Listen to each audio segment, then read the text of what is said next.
Hello, I'm Jacqueline McInnes Wood, and welcome back to my official channel.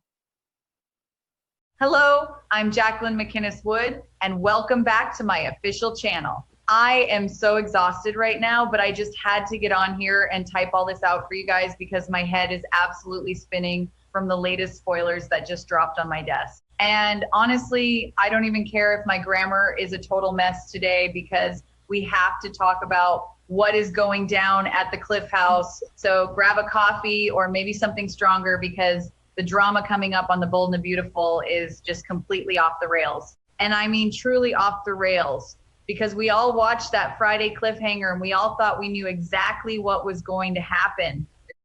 We saw Sheila Carter Sharp standing there in Taylor Hayes' bedroom holding a massive butcher knife, and we all collectively held our breath thinking, this is it. This is the exact moment Sheila catches her husband, Deacon Sharp, in bed with her former best friend and psychiatrist. But the writers are totally messing with us in the best way possible because B&B is going to delay that massive reveal just a little bit longer. And the way they are doing it is so incredibly funny and terrifying at the same time. So let's just break down exactly what happens in this upcoming March 30 episode, because the level of pure soapy chaos is unmatched. We know Steffy Forrester Finnegan and John Finnegan took the kids on a short overnight camping trip, and that left the Cliff House completely empty, which was the perfect storm for Taylor to invite Deacon over. And Deacon actually lied to his daughter, Hope Logan Spencer, to get an alibi so he could sneak over there, which is a whole other mess we will get into later. But the point is, they thought they were safe. They thought they had the whole night to just roll around in Steffi's bed, but they completely forgot to factor in Sheila, because Sheila was over at Il Giardino having a little chat with Lee Finnegan. And Lee just casually mentioned that Steffi and Finn and the kids went camping. And Lee also mentioned that Taylor was left all alone at the Cliff House.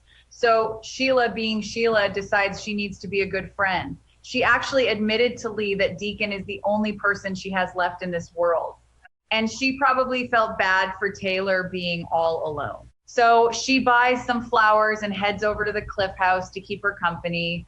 And this is where things just go completely sideways.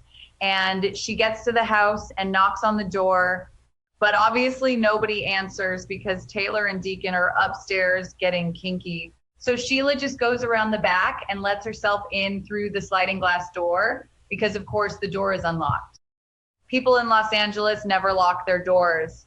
And Sheila is standing there in the living room thinking nobody is home. But then she hears it.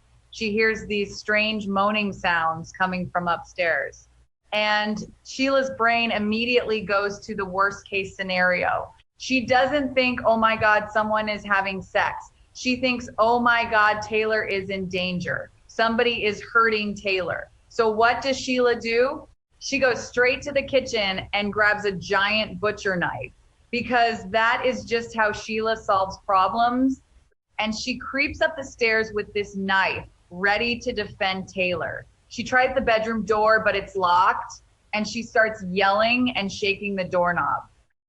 And this is the exact moment where the new spoilers pick up and completely flip the script on us. Because inside that bedroom, Deacon and Taylor are absolutely panicking, and Deacon hears his psycho wife rattling the doorknob. He knows that voice. He knows the sheer terror of what will happen if Sheila finds him in that bed. So Deacon doesn't even think, he just reacts. And the spoilers reveal that Deacon literally leaps out of the bed and makes a frantic escape out the window. Yes, you heard that right. Deacon Sharp jumps out of a second-story window to escape his wife, but it gets even better because he doesn't have time to grab his clothes. He doesn't have time to grab his shoes or his phone or anything. He just yeets himself out the window in his birthday suit. He climbs down the side of the Cliff House completely naked, and he ends up hiding in the bushes outside. Just picture that for a second. Deacon Sharp, the bad boy of Los Angeles, naked and shivering in the bushes outside Steffy Forrester's house while his wife is upstairs kicking down a bedroom door with a butcher knife. It is absolute cinema. I am crying just thinking about how funny and stressful this is going to be to watch. So Sheila kicks the door in. She bursts through the frame wielding this massive butcher knife, and she is fully expecting to find an attacker. But instead, she just finds Taylor. And Taylor is absolutely terrified because all she sees is the woman who shot her daughter standing over her with a deadly weapon. Taylor literally begs for her life. She screams, "Don't kill me, please." And you really have to feel for Taylor in this moment, even though she brought this on herself by sleeping with Deacon, because she truly thinks she is about to be murdered in her own daughter's house. But Sheila is just standing there confused because she doesn't want to hurt Taylor. She wanted to save her. But now she is looking around the room and realizing that Taylor wasn't being attacked. Taylor was getting busy. And the biggest clue is right there on the floor, because Deacon jumped out the window so fast, he left all his clothes behind.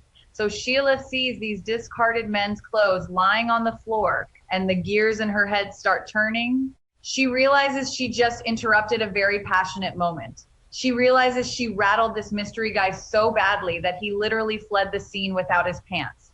And here is where the spoilers get really interesting, because Sheila doesn't immediately assume the clothes belong to Deacon. I mean, why would she? Deacon told her he had plans. Deacon is her loyal husband in her mind. So Sheila starts trying to solve the puzzle. Who would Taylor be sleeping with in secret? Who would run away so fast to avoid getting caught? And Sheila might actually suspect that Taylor was in bed with Ridge Forrester. And honestly, that makes perfect sense from Sheila's twisted perspective, because Ridge is married to Brooke Logan Forrester, but Ridge and Taylor have this massive history and they are always drawn back to each other. So Sheila might look at those men's clothes and think, oh my God, Ridge is cheating on Brooke with Taylor. And he ran out the window because he didn't want to get busted and have it all over the tabloids. Sheila might actually think she stumbled onto the biggest scandal in the Forrester family, and she might even feel a little smug about it, thinking she has this massive secret over Taylor's head now. But while Sheila is upstairs playing detective with a butcher knife, Deacon is still outside, naked in the bushes, and I just can't stop thinking about what must be going through his head right now. He is probably freezing. He is probably getting scratched up by branches, and he is absolutely terrified that Sheila's going to look out that broken window and see him crouching down there in the dirt. He knows how close he just came to losing his life, because if he had stayed in that bed for even 2 more seconds, Sheila would have seen him, and she would have probably used that butcher knife on him right then and there. So Deacon just has to wait. He has to sit there in the dark and wait for this awful situation to play out. He has to listen to the muffled voices upstairs and pray that Taylor doesn't crack under the pressure and confess everything. And eventually Sheila is going to leave, because she can't just stand there forever. She probably apologizes to Taylor for scaring her. She probably puts the knife down and awkwardly walks out of the house, leaving Taylor a shaking mess. And once the coast is clear, Deacon is going to have to slip back inside. He is going to have to sneak back through that sliding glass door completely naked and creep up the stairs to get his clothes. And when he gets back into that bedroom, he and Taylor are going to have a massive debriefing, because they need to figure out exactly what just happened and how much danger they are actually in. Deacon will probably ask Taylor if she is okay. He will quiz her about what Sheila said and what she saw.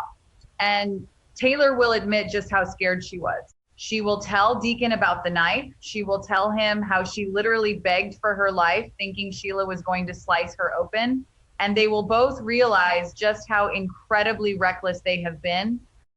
They are playing a very dangerous game, and the stakes are literally life and death. But Taylor will hope she threw Sheila off the trail. She will probably tell Deacon about the Ridge theory, or she will just hope that Sheila is so embarrassed by the misunderstanding that she just drops the whole thing.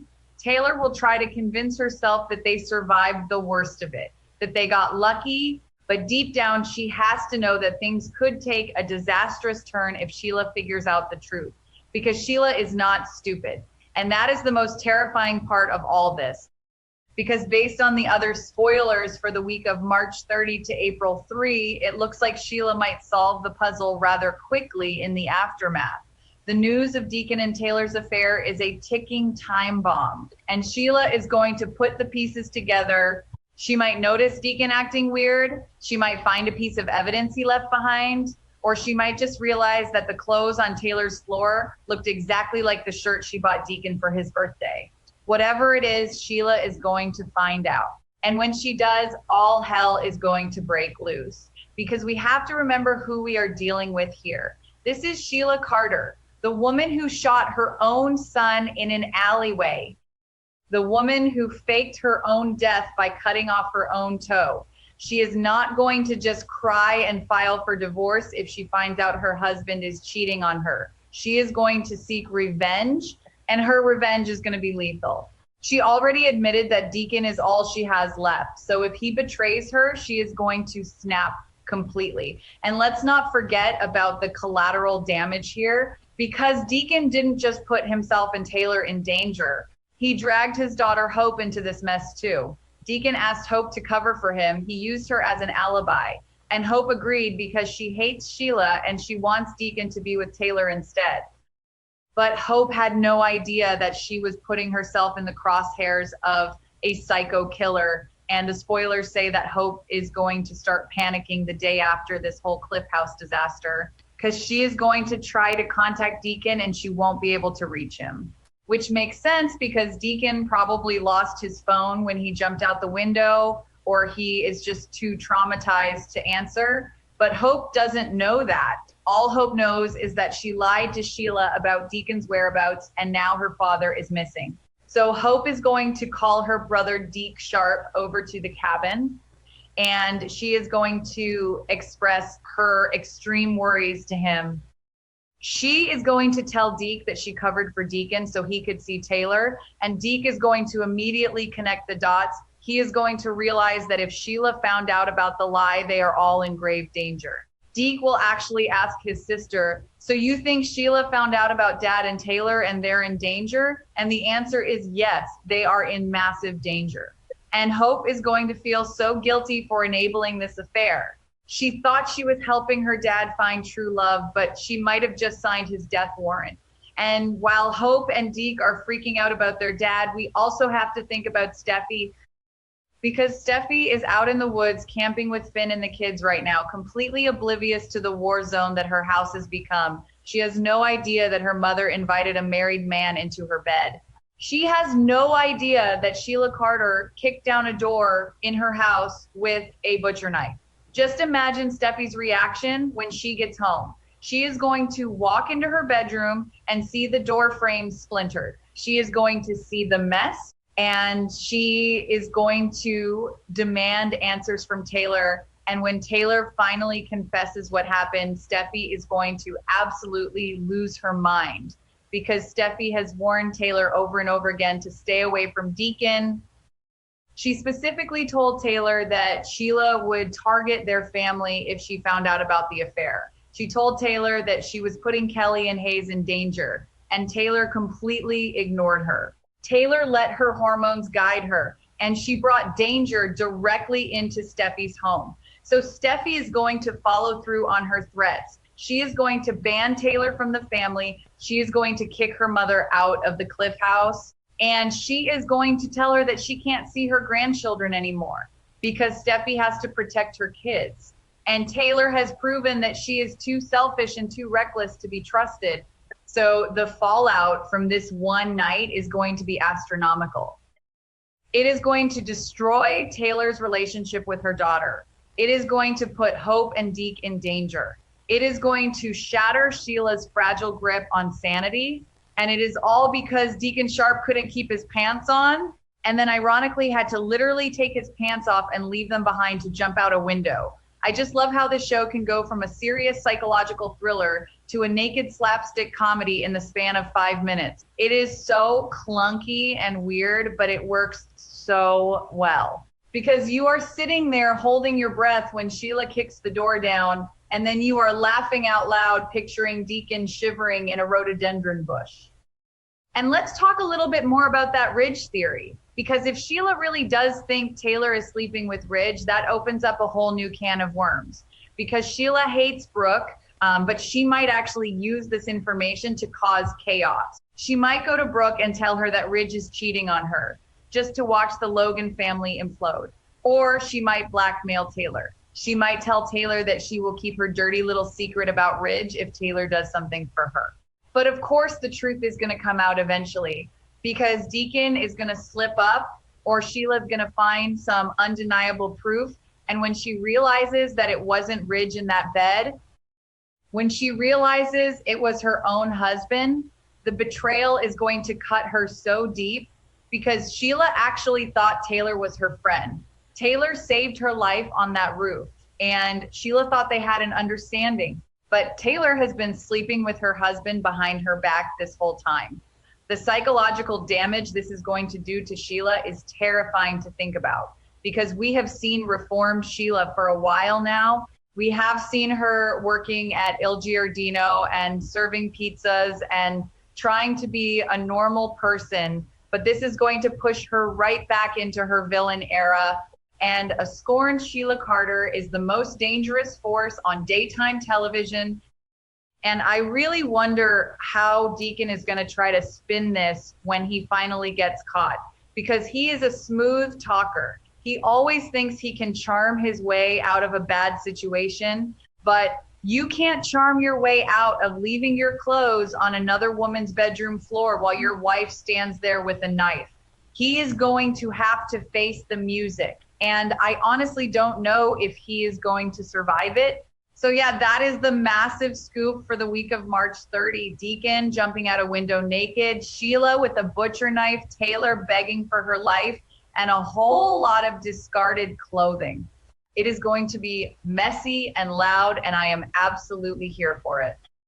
I'm going to be glued to my screen watching every single second of Deacon trying to sneak back into that house without getting caught.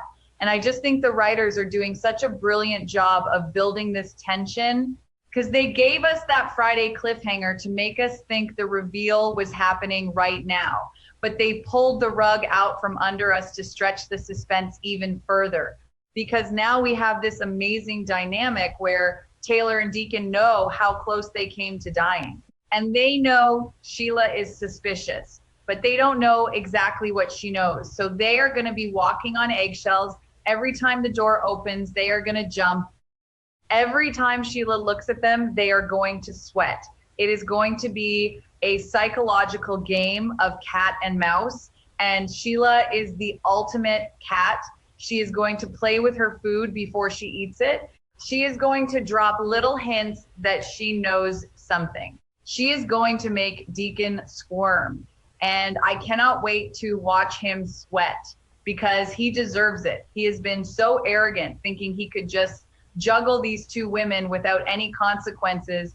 Well, the consequences are here, and they are holding a very sharp knife. So make sure you are tuning in every single day because you are not going to want to miss a single moment of this fallout. The Cliff House is about to become ground zero for the biggest explosion this show has seen in years, and Naked Deacon in the bushes is just the appetizer. The main course is coming, and it is going to be bloody. Anyway, I am going to go crash now because typing all this out has completely drained me, but I had to share this with you guys because it is just too good to keep to myself. Let me know what you think is going to happen when Sheila finally figures it out. Do you think she will attack Taylor or Deacon first, or do you think she will go after Hope for lying to her? The possibilities are endless and terrifying. I will see you guys next time with more updates. Hopefully, I will have had some coffee by then and my sentences will make a little more sense. But until then, just keep picturing Deacon Sharp in those bushes, because it is the gift that keeps on giving.